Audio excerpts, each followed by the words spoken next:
Hello दोस्तों, कैसे हैं आप लोग। आशा करती हूँ आप सब अपने जीवन में खुश हो। तो आज हम आए एक नई कहानी के साथ। कहानी का नाम है जन्माष्टमी की कथा। तो कैसे हुआ था भगवान श्री कृष्ण का जन्म। तो बने रहिए इस वीडियो में अंत तक हमारे साथ। भगवान श्री कृष्ण विष्णु के अवतार हैं। माना जाता है कि जब धरती दुष्टों के बढ़ते अत्याचारों से परेशान हो गई तो भगवान विष्णु के पास पहुंची। भगवान विष्णु ने धरती को आश्वासन दिया कि वे पृथ्वी पर स्वयं अवतरित होंगे और उनके कष्टों का निवारण करेंगे। जन्माष्टमी कब और क्यों मनाई जाती है। भाद्रपद कृष्ण अष्टमी को श्री कृष्ण जन्माष्टमी कहते हैं, क्योंकि यह दिन भगवान श्री कृष्ण का जन्म दिवस माना जाता है। भाद्रपद कृष्ण अष्टमी तिथि की घनघोर अंधेरी आधी रात को रोहिणी नक्षत्र में मथुरा के कारागार में वसुदेव की पत्नी देवकी के गर्भ से भगवान श्री कृष्ण ने जन्म लिया था। यह तिथि उस शुभ घड़ी की याद दिलाती है और सारे देश में बड़ी धूमधाम से मनाई जाती है।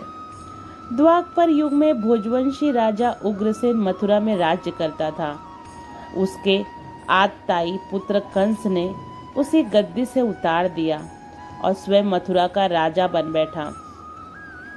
कंस की एक बहन देवकी थी, जिसका विवाह वसुदेव नामक यदुवंशी सरदार से हुआ था।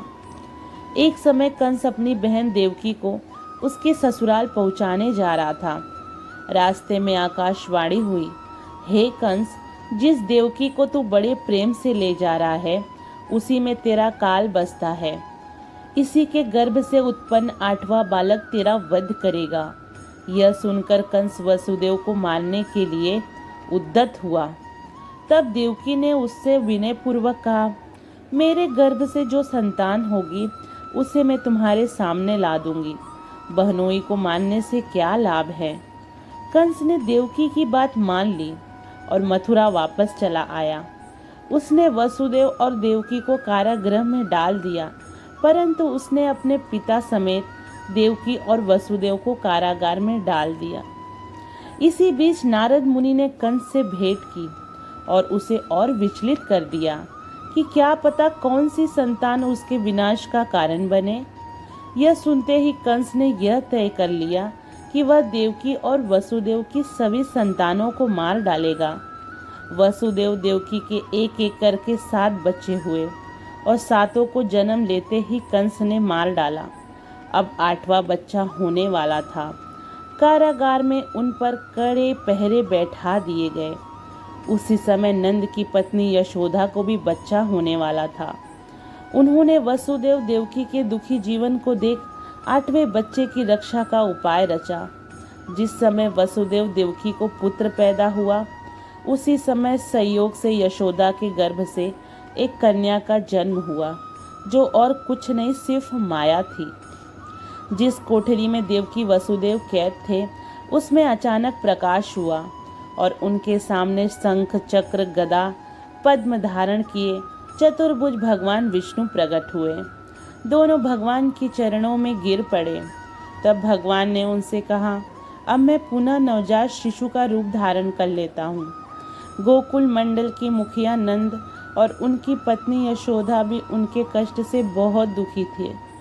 देवकी और वसुदेव के 7वें पुत्र को वासुदेव की दूसरी पत्नी रोहिणी के गर्भ में स्थानांतरित किया गया। यह भी भगवान विष्णु की माया थी। रोहिणी नंद और यशोदा के साथ ही वृंदावन में रहती थी। उस बच्चे को बाद में बलराम के नाम से जाना गया। बलराम को शेषनाग का अवतार माना जाता है। उधर वृंदावन में यशोदा भी गर्भ से थी। तुम मुझे इसी समय अपने मित्र नंद जी के घर वृंदावन में भेज जाओ और उनसे यहाँ जो कन्या जन्मी है उसे लेकर कंस के हवाले कर दो। इस समय वातावरण अनुकूल नहीं है, फिर भी तुम चिंता न करो। जागते हुए पहरेदार सो जाएंगे। कारागृह के फाटक अपने आप खुल जाएंगे और उफनती अथाह यमुना तुमको पार जाने का मार्ग दे देगी। उसी समय वसुदेव नवजात शिशु रूप श्री कृष्ण को सूप में रखकर कारागृह में निकल पड़े और अथाह यमुना को पार कर नंद जी के घर पहुँचे। वासुदेव ने वैसा ही किया जैसा उन्होंने भगवान विष्णु ने करने को कहा था। जैसे ही देवकी ने नन्हे कृष्ण को जन्म दिया, वासुदेव उन्हें एक टोकरी में रख वृंदावन के लिए निकल पड़े। वह दिन अलौकिक था। सारे कारागृह के पहरेदार सो रहे थे। यमुना नदी में भयंकर तूफान था। ज्यों ही वासुदेव यमुना को पार करने लगे, नदी उन्हें रास्ता दे दी। उस तूफान और बारिश के बीच नन्हे कृष्ण की रक्षा के लिए शेषनाग भी पहुंच गए। वह दृश्य अत्यंत अद्भुत था। भगवान स्वयं पृथ्वी पर आए थे दुष्टों के दमन के लिए। वहां उन्होंने नवजात शिशु को यशोदा के साथ सुला दिया और कन्या को लेकर मथुरा आ गए। कारागृह के फाटक पूर्व बंद हो गए। अब कंस को सूचना मिली कि वसुदेव देवकी को बच्चा पैदा हुआ है। उसने बंदी गृह में जाकर देवकी के हाथ से नवजात कन्या को छीनकर पृथ्वी पर पटक देना चाहा, परंतु वह कन्या आकाश में उड़ गई और वहां से कहा, अरे मूर्ख, मुझे मारने से क्या होगा? तुझे मारने वाला तो वृंदावन में जा पहुंचा है। वह जल्द ही तुझे तेरे पापों का दंड देगा। तेरा अंत अब समीप है। यह सुन कंस को बहुत गुस्सा आया और उसने वृंदावन के सभी नवजात बच्चों को मारने के लिए कई दैत्य भेजे। वृंदावन भी उसके अत्याचारों से अछूता न रहा। कृष्ण के वध के लिए कंस ने पुतना राक्षसी को भेजा। कंस ने कृष्ण के वध के लिए पुतना राक्षसी को भेजा। पुतना ने एक सुंदर स्त्री का रूप धारण कर लिया। वह कृष्ण के गोद में लेकर घर से थोड़ी दूर ही निकल गई। जैसे ही उसने नन्हे कृष्ण को स्तनपान कराया, वह दर्द से कहराने लगी और बचाओ बचाओ चीखने लगी। जब तक गांव वाले वहां पहुंचे, पुतना का वध हो चुका था। नन्हे कृष्ण की उस लीला को कोई भी नहीं समझ पाया था। उन्हें सब एक नन्हे बालक के स्वरूप में ही देखते थे। लोगों का ये भी लगा कि नहीं कि वह नन्हा सा बालक एक राक्षसी का संहार भी कैसे कर सकता है। भगवान श्री कृष्ण की बाल लीला। भगवान श्री कृष्ण बाल लीला का वर्णन किए बिना उनके जन्म की कथा अधूरी है। उन्हें प्यार से माखन चोर भी कहा जाता है। मक्खन उन्हें बहुत प्रिय है और उसे चुराकर खाने से जैसे उसका स्वाद दुगना हो जाता है। वृंदावन की सभी औरतें मक्खन को कृष्ण और उनके सखाओं के डर से छुपा कर रखती थी, परंतु वो भी कम कहाँ थे। चाहे जितना भी दूर हो, मक्खन की हांडी तो वो उसे ढूंढ ही लेते थे। सारा वृंदावन कृष्ण की माया में डूबा हुआ था। हर कोई प्रेम और सुख से जीवन व्यतीत कर रहा था। भगवान श्री कृष्ण ने बालक रूप में कई लीलाएं रची और बड़े बड़े दैत्यों और दानवों का वध भी किया। भगवान श्री कृष्ण ने 16 वर्ष की उम्र में कंस का भी वध किया और उनके पिता और अपने नाना उग्रसेन को मथुरा का राजा घोषित किया। भगवान श्री कृष्ण का कालिया दमन। इस तरह खेलते और गाय चराते चराते कृष्ण की बांसुरी की तान सुनते ही दिन गुजरने लगे।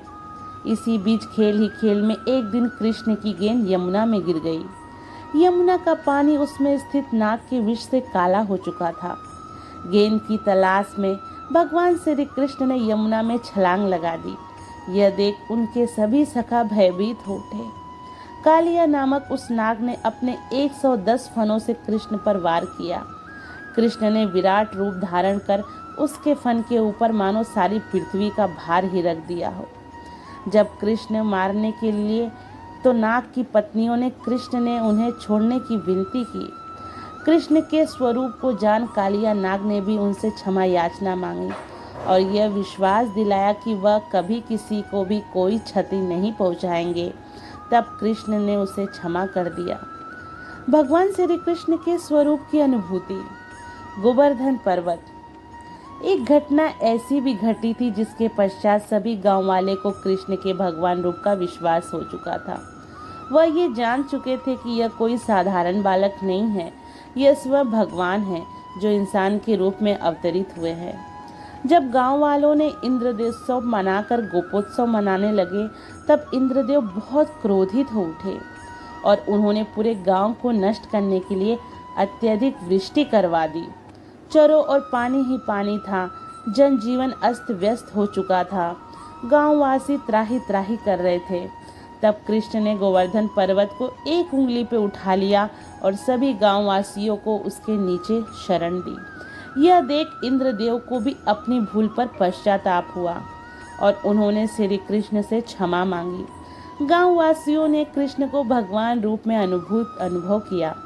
भगवान श्री कृष्ण की हर लीला रोमांचक है और इस बात का विश्वास दिलाती है कि जब जब दुष्टों ने अपने अत्याचारों से पृथ्वी पर सुख और शांति का विनाश किया है, तब तब ईश्वर पृथ्वी पर अवतरित हुए और उन्होंने दुष्टों का संहार किया। भगवान श्री कृष्ण की लीला का व्याख्या अंतरात्मा में एक परम आनंद की अनुभूति कराता है। भगवान श्री कृष्ण की वाणी को भगवत गीता में पिरोया गया ताकि युगों युगों तक हमें कठिन समय में भी मार्गदर्शन मिले। उनकी रची भगवत गीता हमेशा से ही मनुष्य का मार्गदर्शन करते आई है। गीता में व्यक्त हर बात अनमोल है। अगर भगवान मनुष्य का पालन करने के लिए उसे जीवन का सार्थक है। आज भी अगर हम खुद को किसी सवाल से घिरा हुआ पाएं, हमें यह न समझ आए कि क्या सही और क्या गलत, तो हम भगवत गीता में अपने सवालों को भी जवाब ढूंढ सकते हैं। फल की अभिलाषा छोड़कर कर्म करने वाला ही पुरुष ही अपने जीवन को सफल बनाता है। दोस्तों, अगर मेरी वीडियो अच्छी लगी हो, अगर मेरी कहानियाँ अच्छी लगी हो तो उसे एक लाइक तो ज़रूर कर दीजिए। अगर आप मेरे इस चैनल पे नए हो तो मेरे इस चैनल को सब्सक्राइब कर दीजिए और बेल आइकन प्रेस करके ऑल पे बटन दबा दीजिए। तब तक मिलते हैं दूसरे वीडियो में। जय श्री कृष्ण। राधे राधे।